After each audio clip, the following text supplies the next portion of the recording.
welcome back to our Harkla YouTube channel. We're so happy to have you again today. I'm Rachel. And I'm Jessica. We're the Certified Occupational Therapy Assistants with Harkla, and today we're answering one of your questions that you submitted for us to answer on the video. Here is the question that we received. My 8-year-old daughter keeps struggling with coordination. Her speed when writing, she defines herself as too slow, and also when copying from the board. Could these be part of the primitive reflex integration? She never crawled. Could the crawling book be helpful or somehow assist us with these topics? Thank you so much. It's a great question. Great question. My first thought is yes, it probably is related to primitive reflexes. If she never crawled, then our assumption is going to be that she has a retained STNR, or symmetrical tonic neck reflex. Yeah, and we decided to kind of chat, brainstorm in this episode if we were talking with the person who submitted this question, if she was sitting across from us, like here's what we would brainstorm back and forth. Like Jessica mentioned, likely the retained STNR, the symmetrical tonic neck reflex. And yes, the crawling book would be a great place to start just to incorporate more crawling into the daily routine, because when a child skips crawling, it's never too late to incorporate crawling again. So we want to make sure that step one, she's getting down on the floor every day and she's just crawling. For anyone who doesn't know, we've talked about the crawling book in a couple of other videos, but it's the Crawling for Brain Development book from Sensational Brain, and it gives you an outline of different crawling activities and exercises to do every week, and you progress and they get a little bit harder, a little more challenging, more multi-sensory input included in each one each week. It's actually something that I use in the clinic with some of my clients. I was going to ask you how that's going. Yeah. I love using it. Okay, great. Good deal. With the goal being that we're building that strength throughout the hands, the upper body, the core. We're working on a lot of visual motor integration, and we're working on integrating some primitive reflexes. So we'll link that book below so you can check it out. But let's also talk about some other things we would recommend for this person who's asking this question. Yeah, my next thought would be, are there any other challenges functionally that she's having that would tip us off to any other retained primitive reflexes? Like, is she anxious or nervous or uncomfortable with movement? That could suggest maybe a retained Moro reflex as well. So that would be my next question to ask, and see what other functional deficits or challenges she's having. And when one primitive reflex is retained and having a functional impact on someone like this child, then there's a pretty high probability that there's other primitive reflexes. And the one that I was thinking of that's directly connected to the STNR is the TLR. So I would have her do a Superman exercise while she lays on her stomach, lifts her arms and legs up off the ground, and see, can she hold this position with ease for 60 to 90 seconds? Or is that Superman position in extension against gravity really challenging? And if it is really challenging, it tells us that there's likely a retained TLR that's also impacting her ability to get through her day. Yep. The next thing that I was thinking was, we have a full course for reflex integration. If you don't know, there you go. Ta-da! And it actually teaches you how to assess and screen for other retained primitive reflexes, all of the primitive reflexes, as well as integrate them in like a functional, fun, play-based way, as well as some specific movements. So if you're not able to get her into OT or to see a specialist who works on primitive reflexes, I would definitely check out that course, because you'll learn some activities and things that you can do at home with her as well.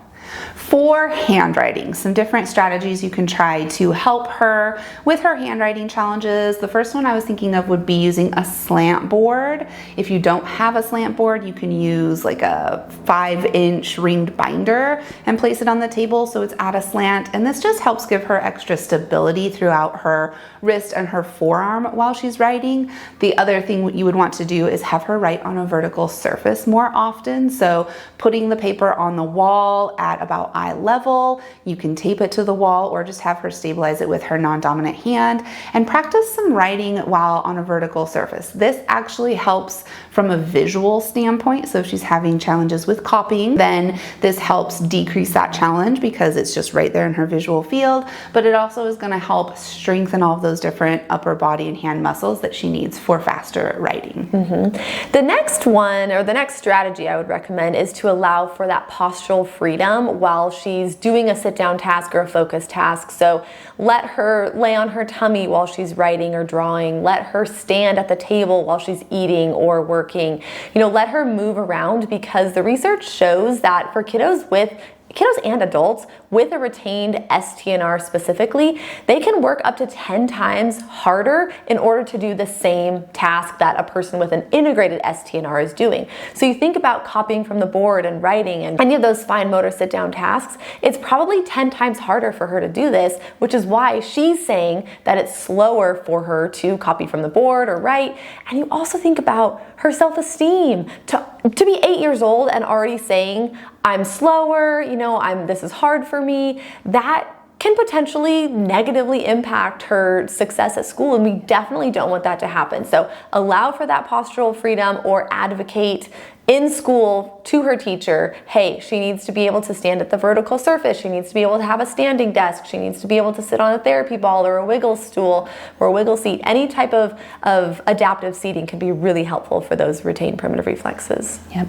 The next thing we want to look at is her ocular motor skills. So how well are her eyes working together? Probably not very well if she's struggling with reading and writing, struggling with copying from the board, if she never crawled. This is going to tell us that her ocular motor skills are a challenge for her. We do have other YouTube videos where we give you specific ideas to work on ocular motor skills. Things like visual tracking activities, convergence activities, and saccades or saccades. People say it differently. How do you say it? Saccades. I say saccades too, but I hear a lot of other people saying saccades. So who knows? Whatever way you call it, we have a video that teaches you different activities to work on those underlying ocular motor skills that are so important when reading and writing.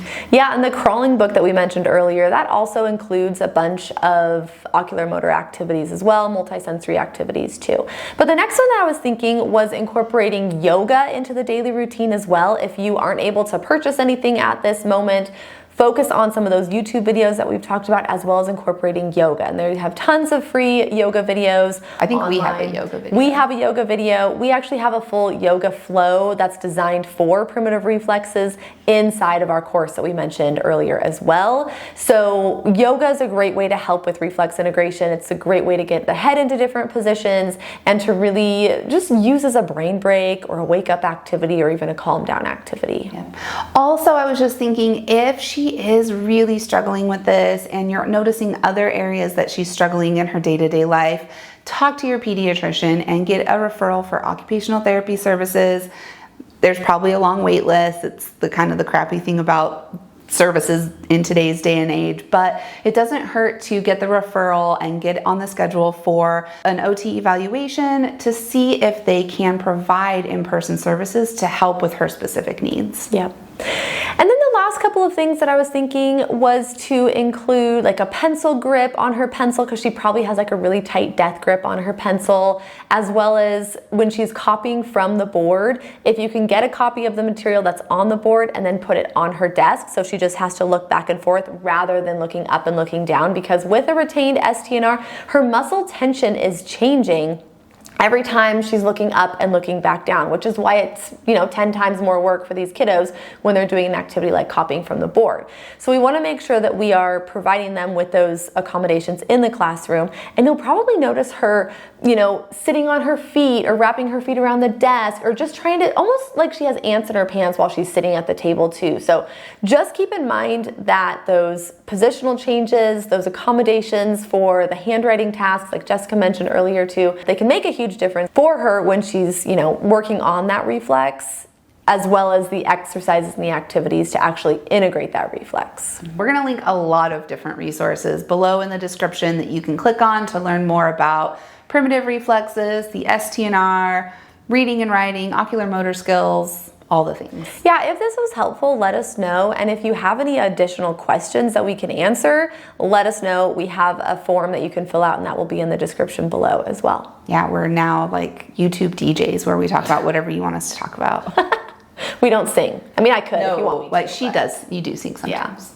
Yeah. If you found this video helpful, make sure you click the like button, you subscribe to the Harkla YouTube channel, and leave us a comment. Yep, we do drop a new video every Tuesday. You can also listen to our podcast, All Things Sensory by Harkla. You can find it on all major podcast platforms. And then we are on Instagram. We're at Harkla_family, as well as at All Things Sensory Podcast. And we post a lot of free information, helpful videos, and blog posts there. And with that, we'll plan on seeing you next week.